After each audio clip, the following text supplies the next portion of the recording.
Shri Advaita Gadadhara Shivasani Gaura Bhakta Vrindaya Shri Krishna Chaitanya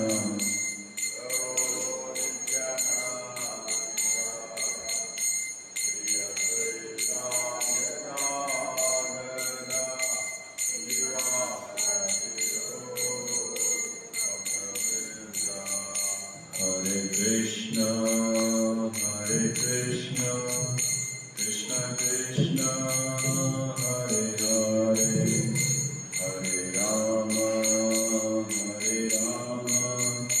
Rama Rama, Hare Hare.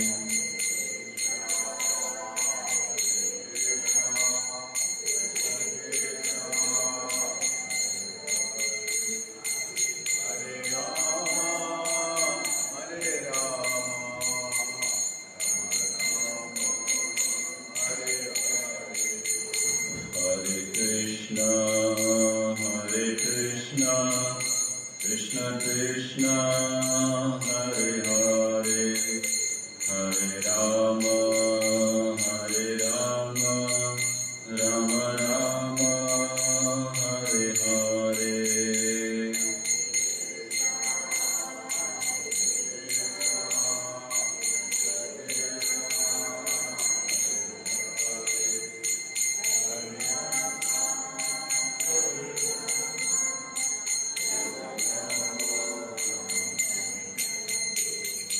Hare Krishna, Krishna Krishna, Hare Hare, Hare Ram, Ram Ram, Hare Hare.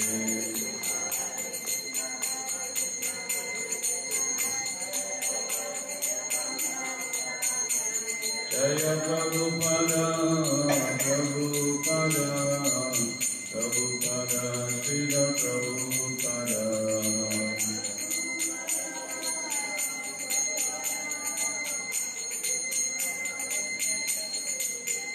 Prabhupada, Prabhupada, Prabhupada, Jaya Jaya Prabhupada.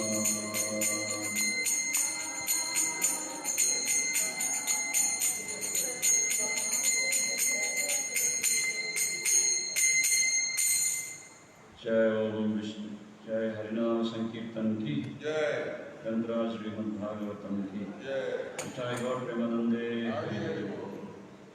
Om Namo Bhagavate Vasudevaya. Om Namo Bhagavate Vasudevaya.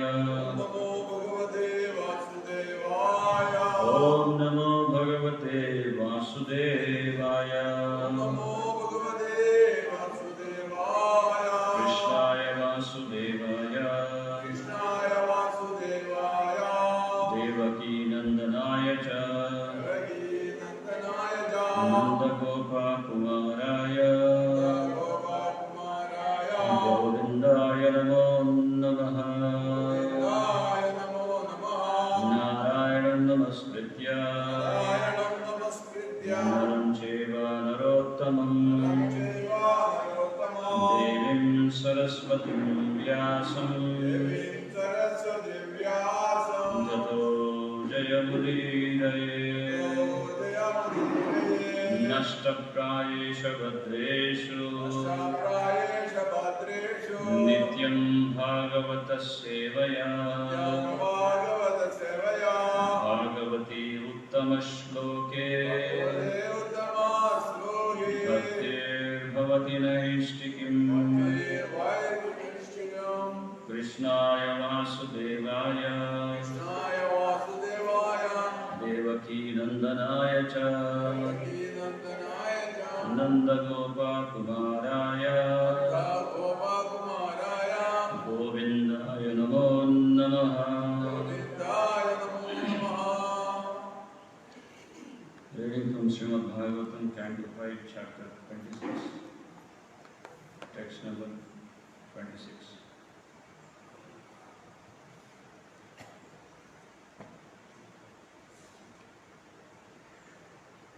Chapter titled The Hellish Planets. यस्त्वा इह वै सर्वानां भार्यां द्विजो रेतः पाययति काम मोहितस् तं पापकृतम् अमृतरेतः कुल्ययां पतायित्वा रेतः सम्पाययन्ति।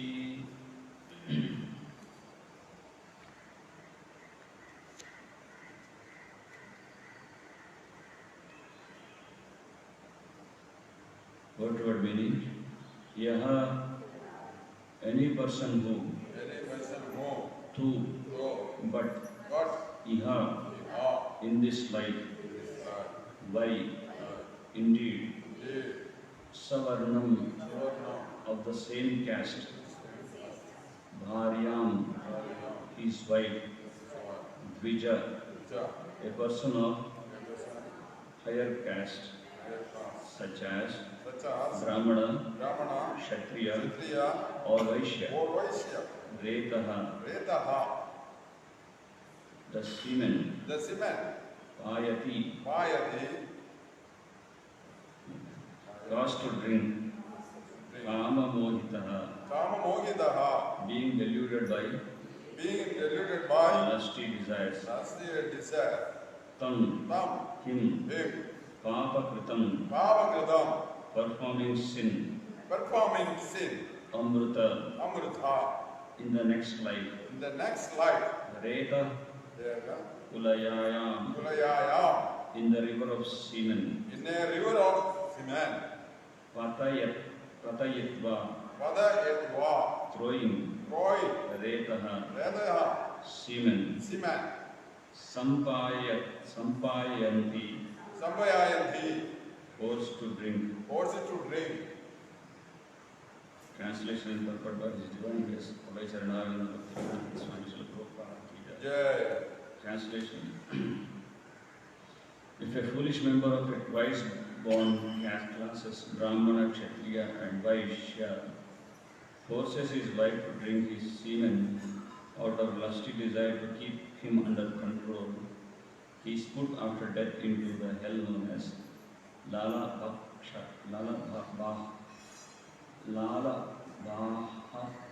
Bahakasa. There he is thrown into a flowing river of semen, which he is forced to drink. Purport. The practice of forcing one's wife to drink one's own semen is a black art practiced by extremely lusty persons. Those who practice this very abnormal activity say that if a wife is forced to drink her husband's semen, she remains very faithful to him. Generally, only low-class men engage in this black art. But if a man born in a high class does so, after death he is put into hell known as Lala Bahakasa. There he is immersed in the river known as Shukra Nadi and forced to drink semen.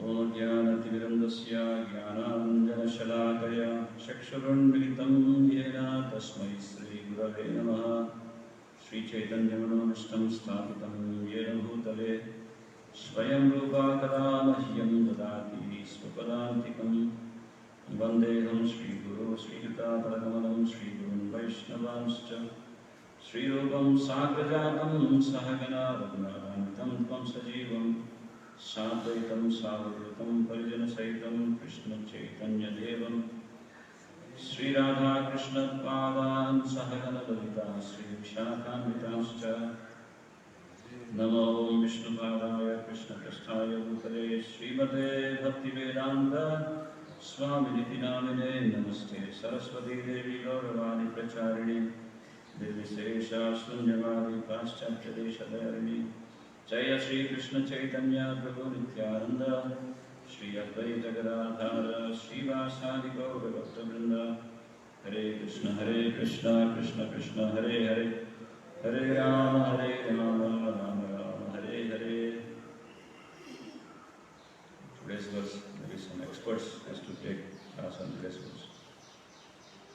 This is आज का जो श्लोक है,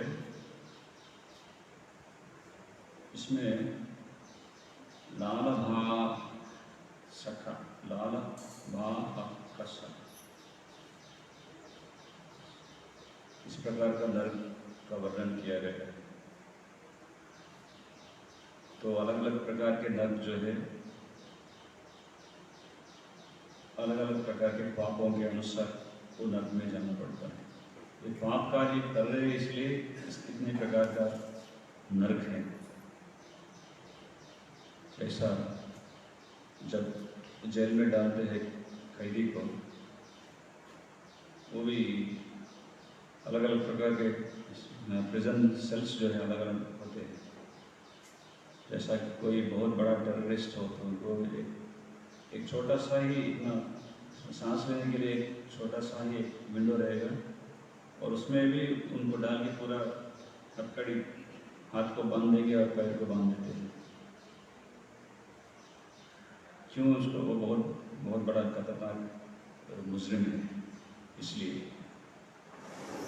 तो इसी तरह ये अलग अलग प्रकार के नर्क भी उनका पाप के अनुसार उसको नर्क का वर्णन भी किया गया है. तो आज का श्लोक में बताते हैं कि जो काला जादू करने का चेष्टा रखते हैं, जो काला जादू मतलब ब्लैक मैजिक, ये काला जादू कैसे करते हैं? अभी जो प्राणी शरीर को त्याग दिए, अकाल मृत्यु, अनटाइमली डेथ, कोई एक्सीडेंट हो गया उनका या कोई उसको खून कर दिया, तो ये सूक्ष्म देह को त्याग के, ये जड़ देह को त्याग के वो सूक्ष्म देह में भ्रमण करते हैं. तो सूक्ष्म देह में भ्रमण करने वाले ये जीव जो है, उनके मन में भी इच्छा है, क्योंकि ये सूक्ष्म देह जो बनती है मन, बुद्धि और अहंकार से बनती है. ये जड़ पंचभूत से निर्मित ये जो जड़ देह है, ये भूमि, आकाश, वायु, अग्नि से बनती है. पंचभूतों से निर्मित जो शरीर है एक दिन पंचभूत में मिल जाएगा, लेकिन इस पंचभूत से निर्मित जो शरीर है, ये जड़ देह है, इसके अंदर जो है सूक्ष्म देह है, सटल बॉडी, ये मन, बुद्धि और अहंकार से ये सूक्ष्म देह रहता है. तो अकाल मृत्यु और समय सही समय पे, जैसे आदमी जब पैदा होता है, कितना श्वास छोड़ना है, कितना लेना है, वो फिक्स्ड है, वो नंबर फिक्स्ड है. जैसा आदमी 50 इयर्स जीना है या 100 साल जीना है, वो नंबर फिक्स्ड है. कभी कभी लोग योगी और जो हिमालय में तपस्या करते हैं, हठ योग, अष्टांग योग प्रक्रिया से उस श्वास को नियंत्रण में रखते हैं. ऐसा नहीं कि आयु बढ़ता है, आयु कभी बढ़ता नहीं है. जितना आयु है उतना ही आयु रहेगा, लेकिन ये प्राणायाम प्रक्रिया का माध्यम से आयु को नियंत्रण में रख सकते हैं. जैसा उदाहरण के लिए एक व्यक्ति को 10 रोटी दिए खाने के लिए, तो रोज एक रोटी खाएगा तो 10 दिन में खत्म करेगा, लेकिन रोज आधा रोटी ही स्वीकार करेगा तो 20 दिन तक वो खा सकता है. तो प्राणायाम भी इसी प्रकार का प्रक्रिया है. तो प्राणायाम के माध्यम से वो प्राणवायु को नियंत्रण में रखते हुए वो आयु को प्रोलॉन्ग कर सकता है. कभी कभी हम हिमालय जाएं, कभी भी बद्रिकाश्रम, केदारनाथ में ऐसे साधु है, जब कुंभ मेला होता है तभी वही बाहर निकलते हैं, के टाइम में वो बाहर आते हैं। उनका आयु अगर पूछेंगे तो 3 साल, 300 साल, 400 साल आयु वाले भी योगी है, अभी भी तपस्या कर रहे हैं हिमालय में। तो इस प्रकार लाइफ जो है फिक्स्ड है, जितना प्राण लेना जितना छोड़ना आदमी को फिक्स्ड है।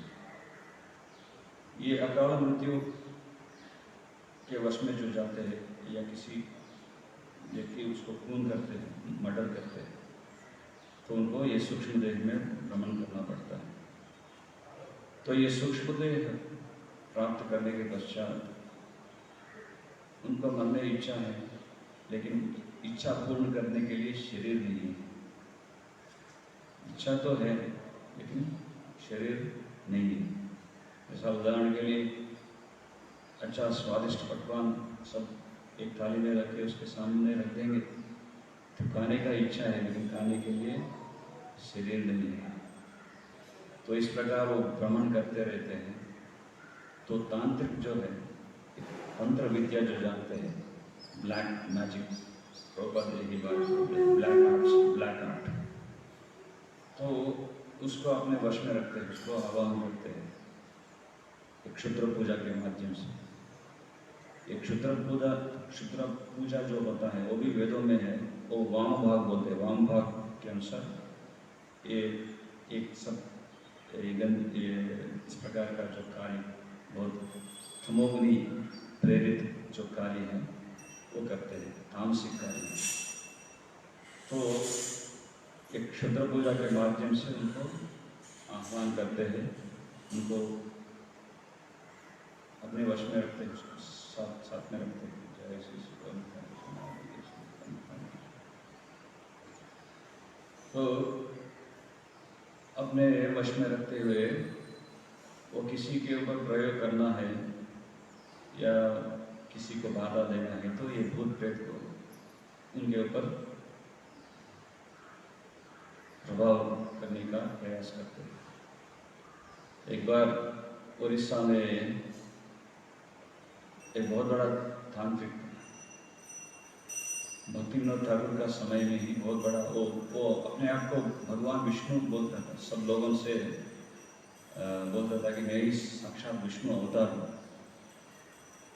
तब श्रील भक्तिविनोद ठाकुर जगन्नाथपुरी के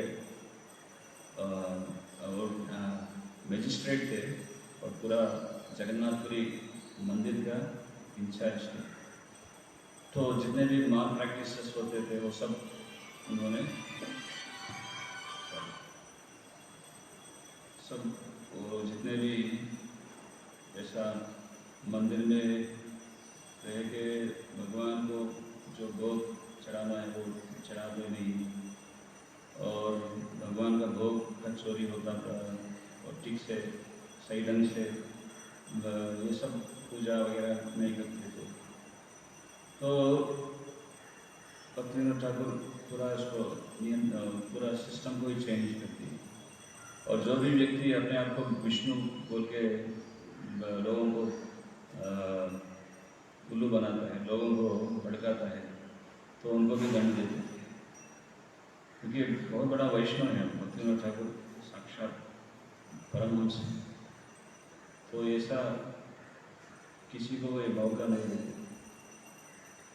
अभी भी कलयुग में देखेंगे, कल की अवतार कलयुग के अंत में होना है, लेकिन अभी देखेंगे तो कल की भगवान का अवतार बोल के बहुत सारे लोग ढोंगे सब जो बोलते हैं कि मैं कल की अवतार का अवतार पुरुष हूँ, और बेचारे लोग बकरी की जैसा सब उनके पीछे जाते रहते हैं। हाँ, तो भक्तिविनोद ठाकुर ने यात्री के पास गया, ये तांत्रिक के पास, बोला विष्णु के अवतार क्यों ऐसे लोगों को पथभ्रष्ट करें, क्योंकि उनको भक्ति मार्ग से उनको ऐसा क्यों आप उनको धोखा दे रहे हो, ये गलत है। तो बहुत समझाया, लेकिन समझाने के पश्चात जो समझ नहीं, उन्होंने बोला कि मुझे बहुत आनंद लगता है जब लोग मेरे पास आते हैं और मुझे पूजा करते हैं कि आप विष्णु भगवान हो, और मुझे भोग चढ़ाते हैं, समर्पण करते हैं, मेरा पूजा पूजा करते हैं, मुझे सब सम्मान देते हैं, तो मुझे आनंद लगता है। मैं विष्णु भगवान ही हूँ, अगर मेरा बीच में रुकावट डालेगा तो मैं आपको भी छोड़ूंगा नहीं बोल के वार्निंग दिया उनको भक्तिविनोद ठाकुर। तो भक्तिविनोद ठाकुर बोला कि ऐसा नहीं चलेगा, ऐसे नहीं कर सकते। भगवान विष्णु बोल के लोगों को धोखा दे रहे बोल के उन्होंने तुरंत पुलिस को भेज दिया अरेस्ट करने के लिए। तो पुलिस भी उस तांत्रिक के पास आ नहीं पाते। तो जब निकट आ रहे थे तो अग्नि उत्पन्न हो रहा था, वो आ नहीं पा रहे थे। मिलिट्री सब लोग भेज के उनको बंदी अरेस्ट करने के लिए प्रयास किए, लेकिन अरेस्ट कर नहीं पा रहे थे। तो बाद में क्या हुआ, भक्तिविनोद ठाकुर एक जगह पे एक पेड़ के नीचे बैठ गए। उन्होंने चैलेंज किया, मैं आपके ऊपर सब भूतों का जो प्रभाव है आपको ऊपर डालूंगा तांत्रिक विद्या के माध्यम से। तो भक्तिविनोद ठाकुर आराम से एक पेड़ के नीचे बैठ गए और भागवतम पढ़ रहे थे और कुछ नहीं कर रहे थे, केवल श्रीमद् भागवतम पढ़ रहे थे। और ये ही तांत्रिक विद्या का प्रभाव उनके ऊपर डाल रहा था। तो तांत्रिक विद्या में एक प्रक्रिया है, जब आदमी किसी के ऊपर भूत जो ये सूक्ष्म जो भूत है उसके ऊपर प्रभाव करने के लिए प्रयास करते हैं, लेकिन अब वो जो भूत उनके पास जाएगा और कुछ नहीं करेगा तो फिर वो वापस आके वो तांत्रिक को ही मार देगा। तो एक विधि है इस प्रकार। तो उन्होंने बहुत प्रयास किया, अलग अलग प्रकार के भूतों को उनके ऊपर प्रभावित करने के लिए प्रयास किए हैं, लेकिन उनके साथ में क्या है, साक्षात भागवत पुराण जो भगवान का साहित्य रूप है। भागवत जो है साक्षात भगवान का ही प्रतिरूप है। ये भागवत का जो प्रथम 2 स्कंद है भगवान के चरण कमल है, और भागवत के तृतीय और ये सब जो कैंटोस है भागवतम के भगवान के ही अंग है। 10वां स्कंद जो है भगवान का मुखारविंद है, और 11वां स्कंद जो है भगवान का मुकुट है। तो भगवान का साक्षात साहित्य स्वरूप है भागवत पुराण। तो भागवत के साथ में रखते वो पढ़ रहे थे, और जितना भी वो तांत्रिक उसके ऊपर प्रयोग कर रहे हैं तो कुछ भी नहीं होगा, और उल्टा वही भूत जो है इस तांत्रिक को मार दिए, उसको नष्ट कर दिए। तो इतना शक्ति है भागवत पुराण में, इतना शक्ति है। कभी कभी लोग बोलते हैं कि मैं नरसिम्हा कवच पढ़ूँ, नारायण कवच पढ़ूँ, ये कवच पढ़ूँ क्योंकि मैं सुरक्षित रहना चाहता हूँ। मंत्र कवचम, मंत्र से कवच, it's like armour of the protect ourself. तो मंत्र से कवच, ये इतना 40 दिन पढ़ूंगा तो मुझे कवच मिल जाएगा, तो मैं इसको रिपीट कर सकता हूँ। तो ऐसा ये सब जरूर नहीं, भागवत पढ़ने से काफ़ी है। साक्षात भागवतम जो है भगवान के ही प्रतिरूप है। तो आज का श्लोक में यही तांत्रिक विधि के एक प्रक्रिया का बारे में बता रहे थे। ये शुक्र धातु जो है पुरुष में सीमन, तो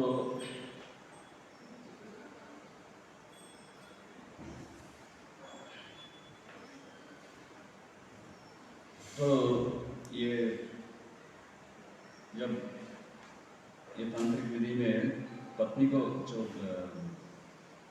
जो तामसिक लोग हैं, जो लोभवान है, मल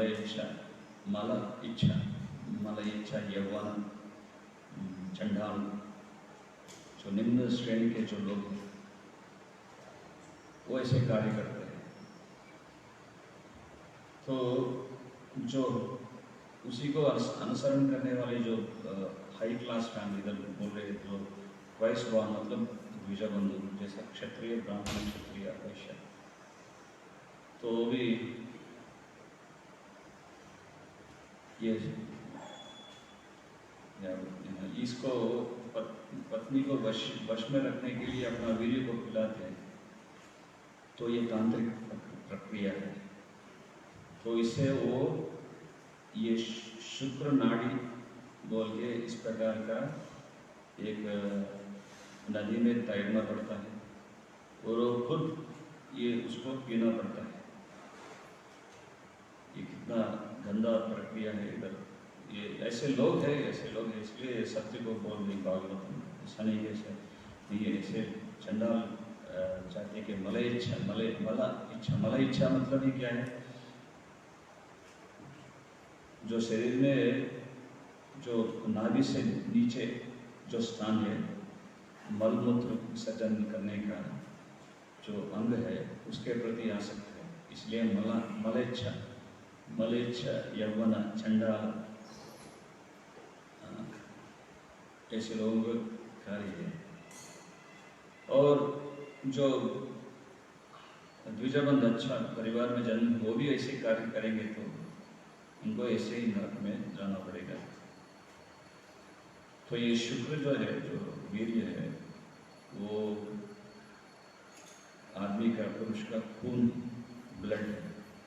तो एक शुक्र धातु बनने के लिए बहुत सारा खून उसमें इन्वॉल्व है। बहुत सारा खून से एक धातु बनता है। 6 महीने में एक धातु बनता है, सब बताया गया है। तो उसको प्रिजर्व करेगा तो व्यक्ति शक्तिशाली बनेगा। जो मेधा शक्ति बढ़ने के लिए ओजस बोलते हैं या मेमोरी पावर, साधु लोग उसको प्रिजर्व करते हैं, उसको नष्ट नहीं करते हैं। तो भागवत में वर्णन करते हैं अलग अलग प्रकार के जानवर से आदमी को तुलना करते हैं। सवय उष्ट्र खरा, उष्ट्र मतलब ऊंट। आप देखे होंगे अरेबियन कंट्रीज में, सऊदी अरेबिया, दुबई या बहरीन में भी होगा शायद, क्योंकि सब रेगिस्तान है उधर। तो इस प्रकार का ऊंट रहते हैं, तो ऊंट के ऊपर सवारी करते हैं।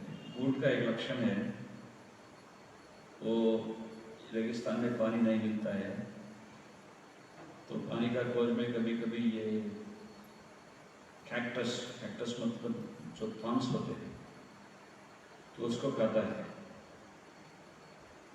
उसमें क्या है, वो खाने से उसका जो थॉर्न्स, उसका जो क्या बोलते हैं थॉर्न्स को,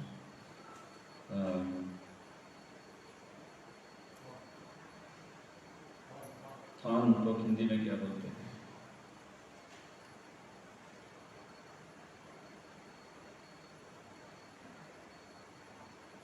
वही हो थॉर्न्स। तो वो ऊंट का जो मुंह में रखने से वो थॉर्न्स जो है, thorns are pricking in the mouth and blood comes out, रक्त आ जाता है। तो थॉर्न्स को चूसता है, मैंने खाता है, कांटे। तो जब वो कांटे चुभते हैं तो मुंह से ही खून निकलता है। तो जब मुंह से खून निकलता है, वो अपना खून को पीते हुए बोलता है बहुत स्वादिष्ट है, बहुत स्वादिष्ट है। तो स्वादिष्ट कैक्टस प्लांट बहुत स्वादिष्ट नहीं है, वो अपना खून सूझ रहा है, वो कांटे से छूटने से वो खून जब निकल रहा है, उसका खून भी खुद पी रहा है और सोच रहा है कि बहुत स्वादिष्ट है। तो ऐसे प्रकार के ऊंट की तरह जो मनुष्य है, अपने ही रक्त का जो वीर्य, जो तक बोले शुक्र धातु, अपने ही रक्त को नष्ट करते हुए वो सोच रहे कि ये एंजॉयमेंट, ये सुख है, लेकिन अपना शक्ति को ही खो बैठ रहे, अपना शक्ति को ही नष्ट कर रहे। ये पागलपन है, ये मूर्खता है, लेकिन वो सोच रहे कि ये सुख है। ये शुक्र धातु जो है, जो वीर्य है, पिता जो प्राणी बीज डालते हैं माँ का गर्भ में, तो प्राणी जो है वो वीर्य के माध्यम से पहुँचता है माँ के गर्भ में।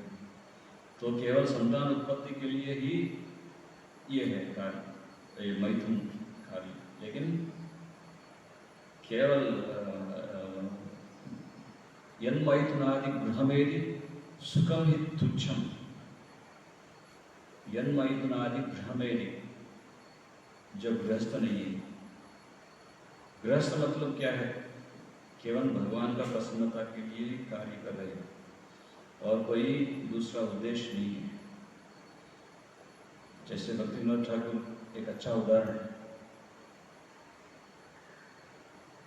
गृहेते गोलोक भाया, वो एक अच्छा वैष्णव गीत में कहते हैं कि मेरा गृह जो है गोलोक के समान है, क्योंकि मेरे जितने भी परिवार के सदस्य हैं, मेरे बेटे, मेरे बच्चे, मेरे पत्नी और सब परिवार सदस्य जो है भगवान का सेवा में जुड़े हुए हैं।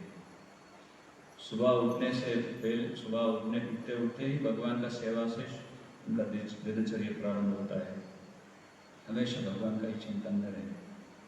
तो इस प्रकार का वातावरण जो है, जिस घर में हमेशा भगवान का ही निरंतर ध्यान और तप कर रहे हैं, तो साक्षात गोलोक की समान है।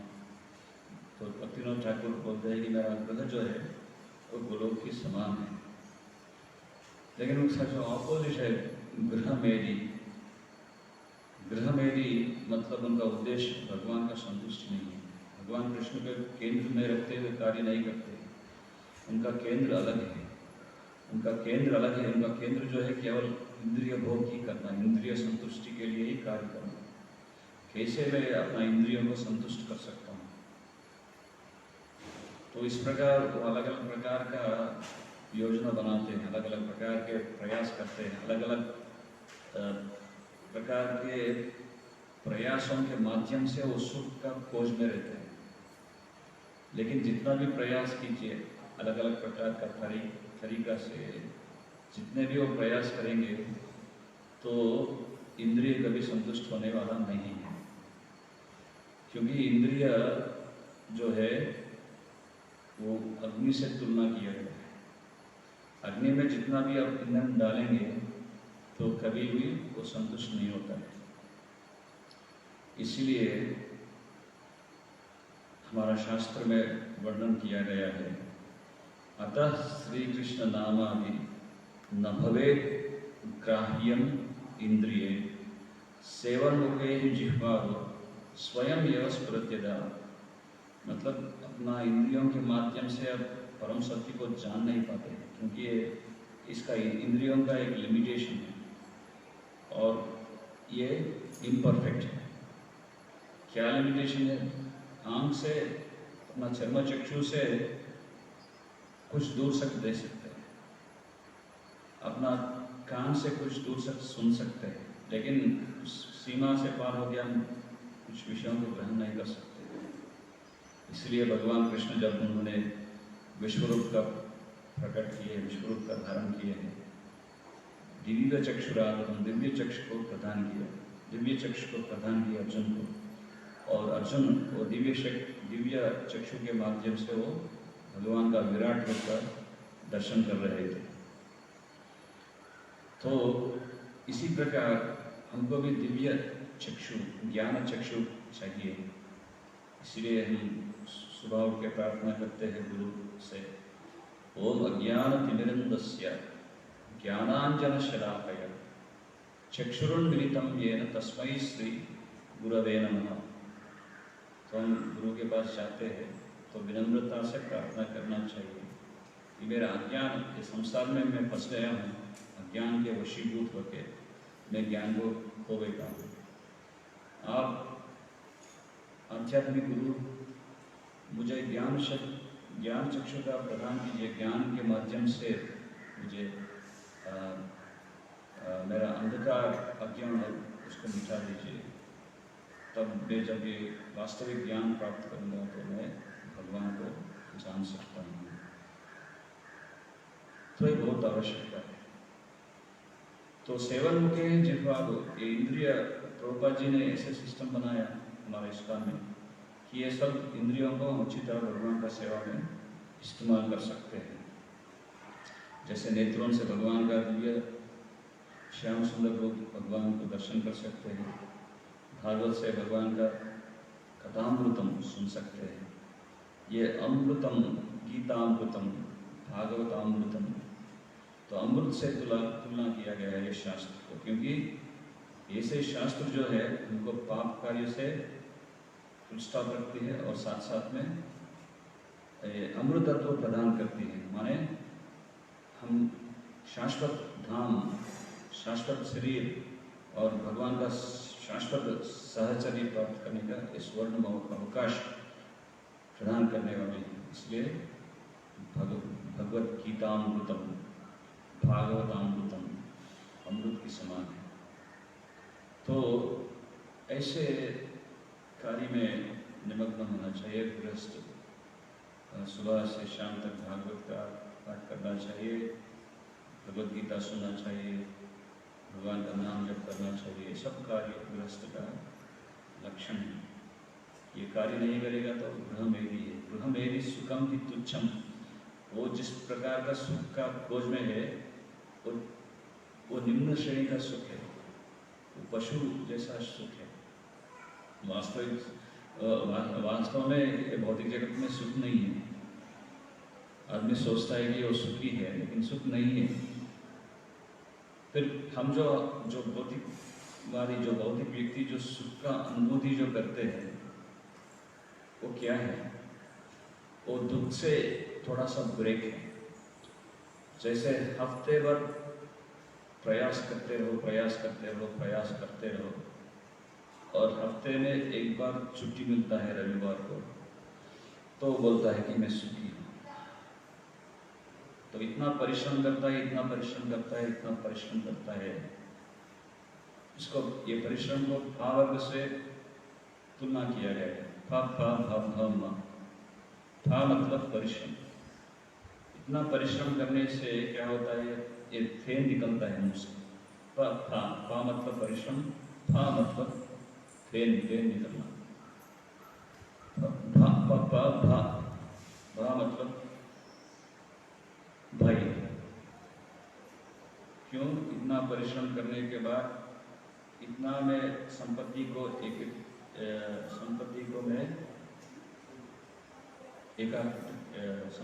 मैं प्रिजर्व किया, तो कौन छीन लेंगे मुझसे? तो इस कारण भाई, भाई, भा मतलब बंधन। तो इस प्रकार भौतिक संसार में बंधन में फंस जाता है।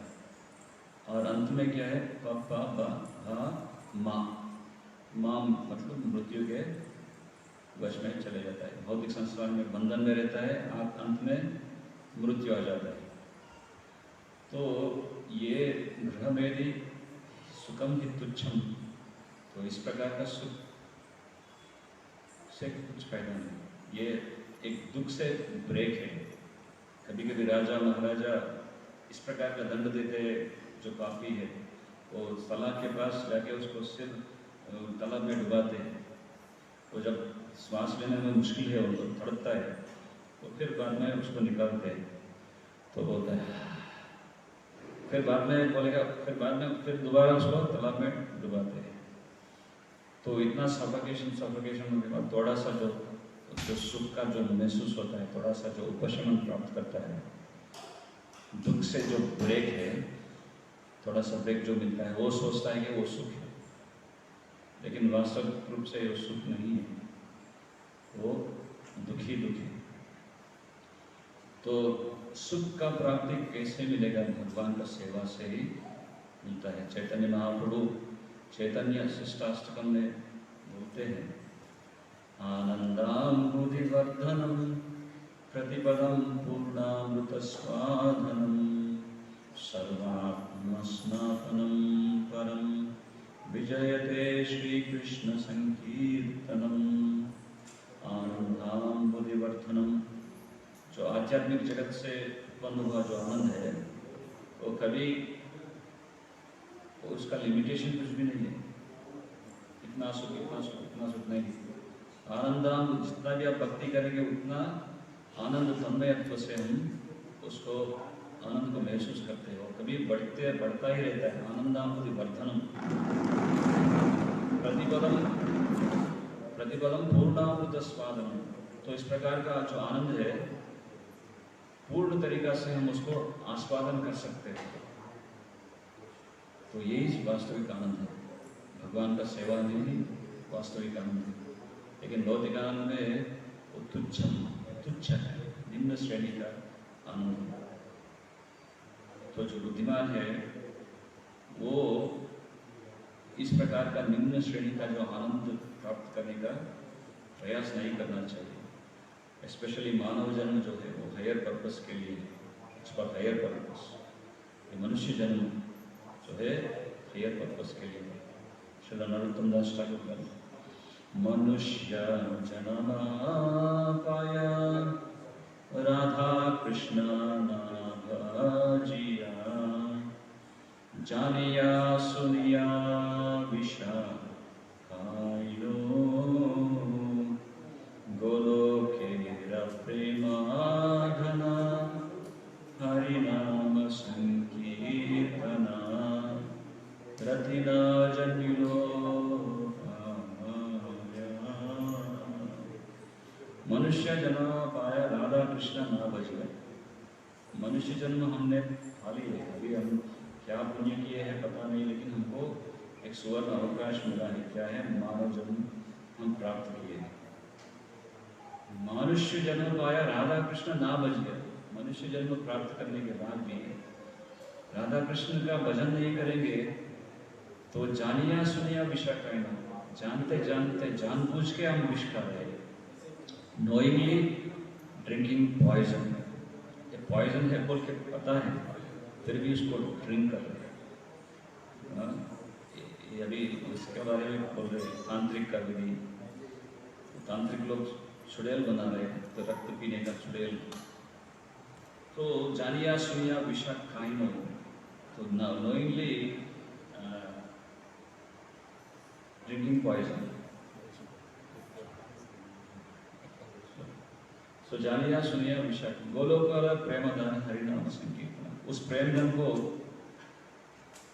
प्राप्त करने में वो प्रेम वो वास्तविक जो है गोलोक से उत्पन्न हुआ धन है। हरिनाम संकीर्तन जो है गोलोक से उत्पन्न हुआ प्रेम धन है, उसको वास्तविक धन है। It's the real wealth. उसका हम प्राप्त करने का प्रयास करना चाहिए मनुष्य जन्म। इसलिए मनुष्य जन्म उसी उद्देश्य के लिए हमको दिया गया है। हरे कृष्ण। जय श्रीमद् भागवतम की जय। श्री प्रभुपाद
मुहुर्नेत्र योगं